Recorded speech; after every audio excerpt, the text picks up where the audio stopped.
Oke, bertemu kembali dengan saya Timothy dari pendidikankarakter.com, sekaligus trainer untuk Building Professional Counselor. Oke, kali ini saya akan berbagi sesuatu yang akan sangat bermanfaat karena saya memikirkan untuk membuat materi ini membutuhkan waktu yang cukup lama. Tujuannya adalah supaya membantu banyak keluarga, anak supaya lepas dari jebakan bully. Oke, judulnya adalah mengatasi bully ala sekolah di Finlandia. Beberapa tekniknya saya adaptasi dari sana dan saya integrasi sendiri sesuai dengan budaya dan keperluan di Indonesia. Oke, bully itu paling tidak cuma ada 4 ya secara umum. Ada sosial seperti itu. Kemudian kalau sosial itu mengucilkan satu orang anak misalnya contohnya, oh dia nggak pakai sepatu yang original, misalnya Adidas gitu ya. Ya udah dia nggak bisa masuk gengnya kita, misalnya seperti itu.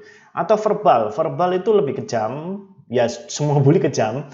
Verbal itu kejamnya misalnya, dasar kamu gendut, misalnya bau, atau apapun, verbal. Atau physical, biasanya main pukul, atau sampai menyakiti secara fisik. Atau cyber itu jadi pakai sosial media, medsos, seperti itu menjatuhkan seseorang, seperti itu. Ya, ada nggak bedanya antara bully seorang anak laki-laki dan perempuan? Ada. Kalau laki-laki biasanya lebih ke arah fisik, iseng, mau main-main, pingin diakuin. Kalau perempuan biasanya didorong oleh rasa persaingan, iri, seperti itu. Susah lihat orang senang lihat orang susah, dengki, kurang lebih seperti itu. Ya, tapi kita akan coba atasin ini dengan cara yang baru mungkin buat Anda. Oke. Sebelum lebih jauh, cara ini sangat mudah ditiru dan diduplikasi. Jadi khususnya untuk SMP ke atas loh, SD nggak bisa toh.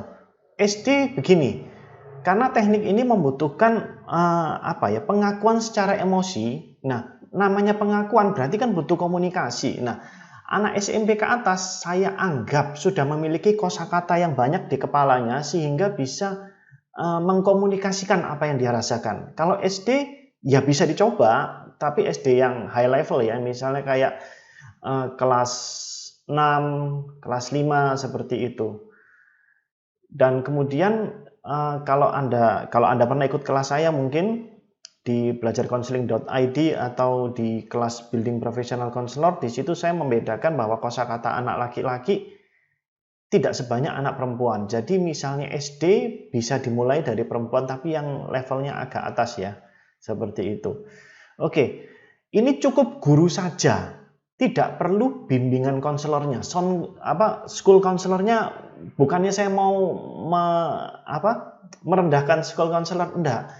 Jadi gini, seringkali saya menemui bahwa school counselor di sekolah atau bimbingan konseling di sekolah itu nggak imbang. Jadi satu school counselor harus handling musuhnya misalnya 300 anak seperti atau 100, itu nggak imbang. Saya pernah jadi guru, saya pernah jadi school counselor dan saya pernah ngalamin itu dan ini nggak efektif. Jadi apa yang saya kerjakan ini dari sudut pandang sekolah seperti itu. Ini cukup guru saja, wali kelas saja bisa. Jadi Anda cuma tinggal contek apa yang saya jelaskan dan kemudian tinggal lakukan. Oke. Ini yang tadi saya jelaskan, jumlah BK murid tidak seimbang dan masih ada tugas adminnya. Jadi sekarang tugasnya seorang bimbingan konseling di sekolah itu selain membimbing konseling juga harus buat laporan. Nanti laporannya ada kaitannya dengan akreditasi sekolah. Nah, kan tugasnya berat. Harus seluruh siswa lagi seperti itu. Oke. Jadi ide saya adalah yuk kita berpikir solusi seperti itu. Oke, semuanya bisa jalan. Apalagi sekolah ini kan customer-nya adalah ya murid dan orang tua seperti itu. So, yuk kita kerjakan bersama-sama. Saya mohon bagi Anda yang nonton video ini, saya minta kemurahan hatinya untuk di-sharekan kepada sekolah atau guru atau siapapun. Semoga teknik ini bisa membantu dan bisa membantu banyak anak sekolah dan memajukan pendidikan di Indonesia. Jadinya emosinya semakin baik, otomatis perilaku, tutur kata dan perbuatannya juga akan baik. Ya. Oke. Orang tua juga bisa nyontoh teknik ini, dan terutama kalau orang tua yang anaknya lebih daripada satu. Kalau anaknya anak tunggal ya boleh ditonton sebagai pengetahuan, tapi misalnya anaknya lebih daripada satu, terjadi bully antara kakak dan adik atau adik bully kakaknya, nah itu bisa ya. Oke. Dan tentunya perbuatan baik Anda juga akan berbalas ke Anda. Oke. Desainnya seperti ini. Anda harus memiliki ruangan diskusi yang nggak terganggu. Saya ngomong wali kelas ya, guru siapapun yang menemukan siswanya melakukan bully, atau mungkin Anda biasanya sudah terima laporan sih, Pak, saya dibully, Bu, saya dibully. Yuk, miliki ruang diskusi yang tidak terganggu. Maksudnya nggak terganggu, Anda bisa berbicara seperti itu. Nggak mesti ruangan konseling, nggak mesti. Boleh di kelas pada saat pulang sekolah, yuk saya minta waktunya ngobrol barangkali setengah jam, 45 menit. Terus kemudian hargai privasinya anak. Ya, maksudnya gimana? Maksudnya dijaga, anak ngomong apa ya udah diterima dulu. Maksudnya diterima dan informasinya nggak keluar. Terus di dalam ruangan ini desainnya tidak ada benar dan salah, tidak ada hakim, termasuk saya. Maksudnya saya adalah gurunya. Saya tidak akan jadi hakimnya kalian. Ya. Yang keempat, tidak dianjurkan berdamai. Loh, nanti dengar dulu ya penjelasan berikutnya. Kemudian berjanji apapun yang terucap tidak akan keluar dari ruangan. Dan kemudian yang terakhir adalah kunci keluar dari ruangan ini. Ruangan ini adalah ya ruangan yang sudah Anda pilih untuk berdiskusi dan menyelesaikan masalah adalah kejujuran. Jadi semakin kamu jujur, kita akan semakin clear dan selesai. Ingat ya, jadi ada 6. Panggil kedua anaknya, terus kemudian punya ruangan yang tidak terganggu. Maksudnya bisa komunikasi enak, nggak ada anak keluar masuk atau apapun. Hanya Anda misalnya, ya bully kan pasti ada si A dan si B, ya bertiga sama Anda seperti itu. Kalau ada ternyata diperlakukan, kalau misalnya geng gimana? Maksudnya geng itu sekumpulan anak membuli satu orang anak. Ya tanyakan sama anaknya, kamu yang ganggu, kamu yang mana? Pentolannya yang mana? Seperti itu. Ya, misalnya ada 3 orang, ya sudah 3 orang, nggak usah misalnya 8 lawan 1 seperti itu ya. Oke.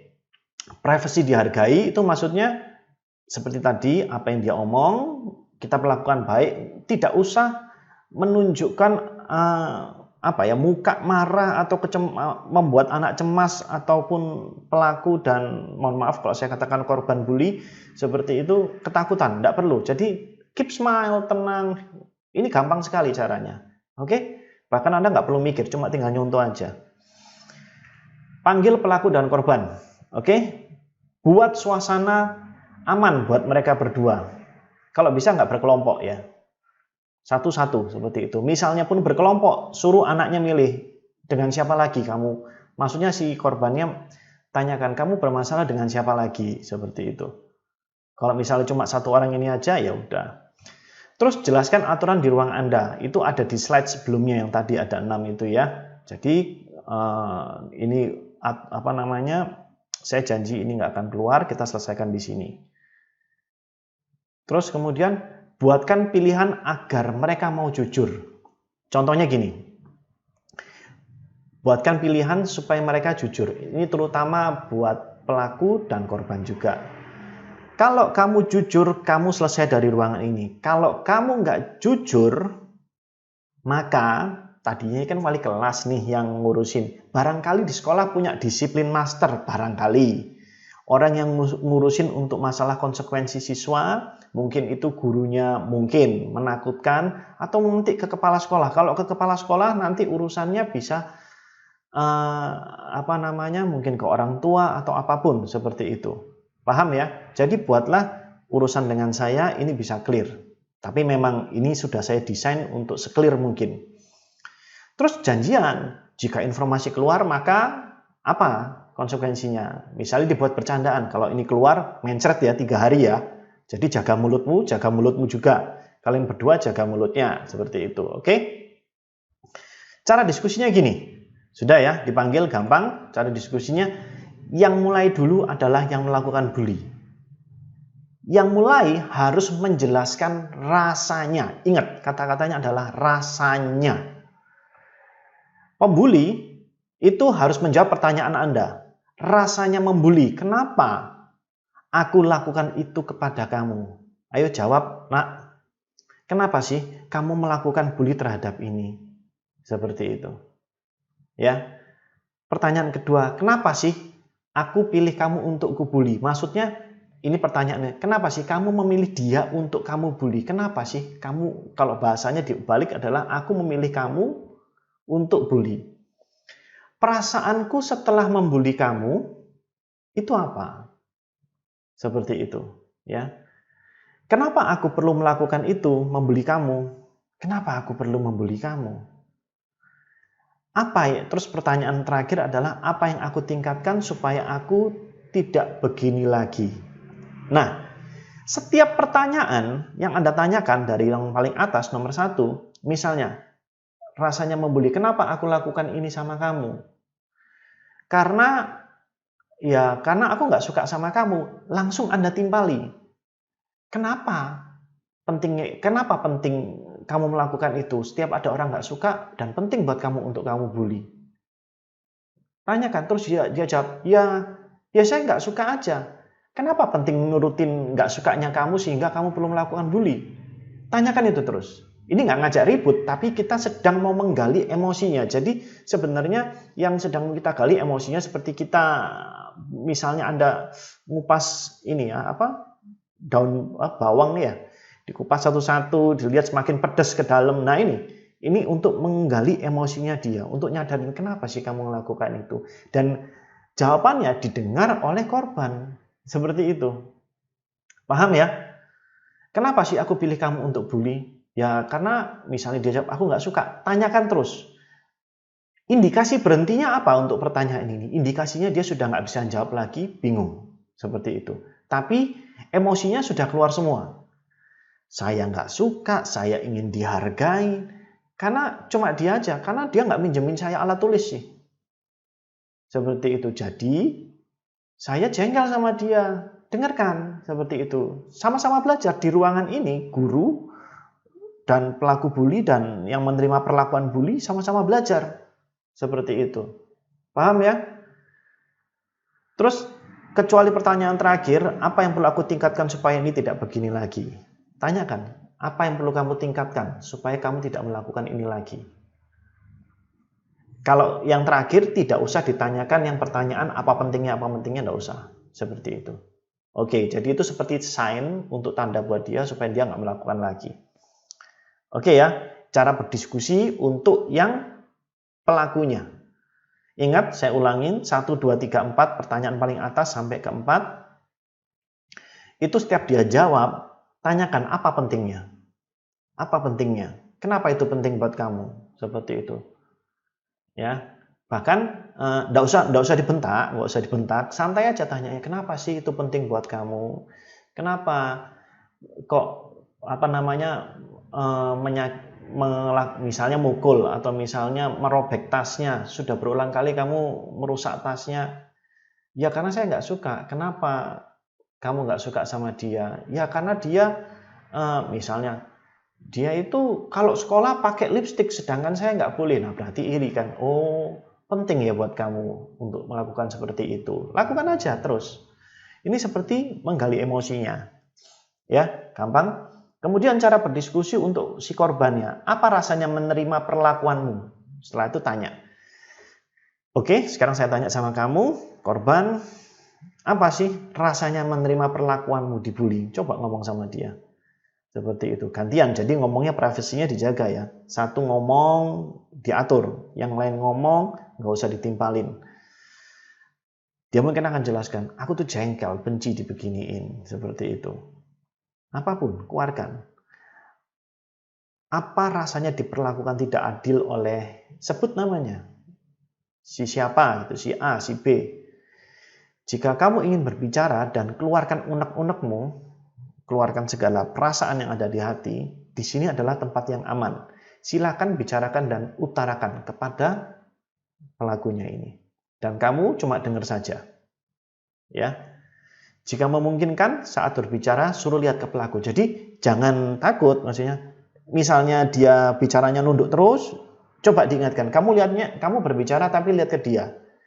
Misalnya dirasa dia khawatir takut, desain aja. Oke, kamu sekarang lihat lututmu saja. Kamu lihat lutut seperti itu. Oke, biarkan dengarkan dia bicara. Kamu, oke, lihat dia seperti itu. Ya, paham ya, gampang. Setelah kejujuran ini terucap, ingat ya.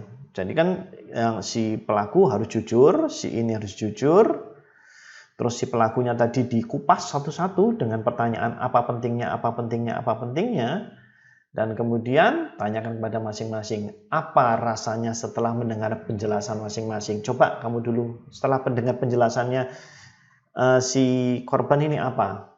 Kamu, si korban, dengar penjelasannya pelaku ini gimana? Terus tanyakan, apa yang perlu ditingkatkan setelah ini? Seperti itu.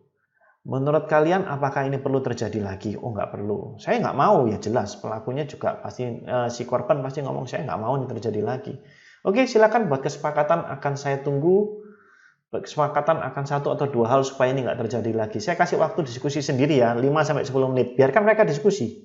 Sampai tahap ini tidak ada perkataan menyarankan minta maaf. Udah diskusi aja buat kesepakatan gimana supaya ini nggak jadi. Bisa bikin diskusi ya, saya kasih 5 menit ya, tinggal keluar aja sebentar. Gitu. Oke?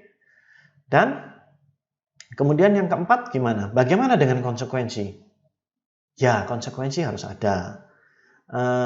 Jadi konsekuensi yang paling baik bagaimana? Si pelaku bully ini menjalani rasanya jadi orang yang dibully selama 24 jam. Jadi gini, misalnya si yang dibully ini adalah temannya, barangkali adik kelasnya, ya dia hari ini pelajaran apa, nyatet apa, yang nyatet harus si pelaku.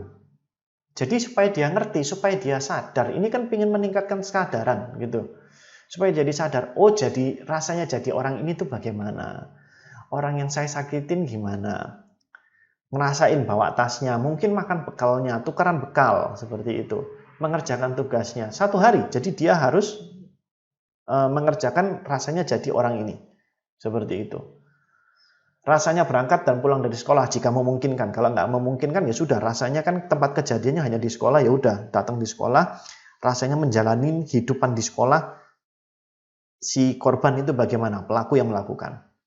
Sampai sini sama, tidak ada saran untuk minta maaf, karena untuk minta maaf itu kesadaran. Kalau maaf dipaksa itu bisa jadi dia melakukan lagi, seperti itu. Oke ya. Jadi ini adalah cara yang paling mudah, karena Anda juga cuma perlu punya cukup waktu saja. Jadi misalnya Anda melakukan ini mungkin 30 menit sampai 45 menit bahkan 1 jam. Jadi Anda bisa, misalnya Anda punya waktunya setelah jam sekolah, pulang waktu sekolah, ya udah Anda korbankan waktu untuk membantu menyelesaikan ini. Tapi kalau ini semua guru bisa, maka bisa dilakukan secara masif. Nggak usah tunggu school counselor. Seperti itu. Ingat ya, saya don't get me wrong, maksudnya jangan anggap saya salah, saya tidak merendahkan school counselor. Saya banyak sekali teman dan saya juga sempat bekerja di sekolah sebagai itu. Saya hanya ingin mempermudah, mempercepat gimana sih supaya ini bisa cepat selesai. Seperti itu. Ya. Sisanya Anda tinggal nyontek aja dari yang saya ajarkan dari menit sebelumnya dan Anda bisa melakukan itu. Jadi cuma tinggal ditanyain rasanya. Ingat, intinya adalah rasanya. Karena dengan rasanya yang keluar adalah ya rasanya saya, emosinya saya. Saya sadar. Seperti ini. Dan ini bisa buat semua guru, bahkan dosen, lakukan bersama, maka ini akan membantu terwujudnya pendidikan yang baik, tidak tergantung konselor sekolah. Karena konselor sekolah misalnya dia cuma satu hari misalnya ada 1 kasus yang harus dia selesaikan buat laporan atau apa, nggak selesai. Seperti itu. Karena dia tugasnya juga penting. Selain membuat laporan dan lain-lain yang harus ditata rapi, dan itu ada kebutuhan untuk akreditasi sekolah dan kebutuhannya Diknas dan lain-lain seperti itu. Sampai sini paham ya? Ini juga bisa dilakukan oleh dosen, misalnya mau membantu. Kalau sudah dosen sudah lebih gampang ya ngomong masalah emosinya. Oke? Nah, berikutnya, bagaimana jika ini terjadi lagi? Ini akan saya jelaskan di video berikutnya. Caranya berdiskusi atau team up dengan orang tua, cara sekolah membuat rapotnya orang tua, desain solusi yang menjual, itu bagaimana. Ya, video ini akan ada lagi lanjutannya, tapi saya minta tolong ini dibagikan dulu, jadi ini bisa dilakukan dulu. Ya, biasanya kalau sudah dilakukan ini, biasanya dampak keberhasilannya 70-80% itu clear. Jadi sadar, oh aku tuh ngerti, ternyata kamu begini toh. Kamu merasakan ini, aku nggak ngerti rasanya jadi kamu. Tapi setelah terjadi pembicaraan, maka kesadaran akan terjadi. Kesadaran terjadi, kemudian perdamaian bisa jadi satu kesadaran, melakukannya dengan sadar. Seperti itu. Video lanjutannya nanti ada di channel YouTube saya. Kemudian atau mungkin ada di Telegram Pendidikan Karakter. Nanti linknya ada di description di bawah di YouTube ya. Oke, segitu dulu. Semoga ini bermanfaat. Sekali lagi, semoga ini bisa membantu guru-guru dan banyak sekolah di Indonesia. Terima kasih. Sampai bertemu di video berikutnya.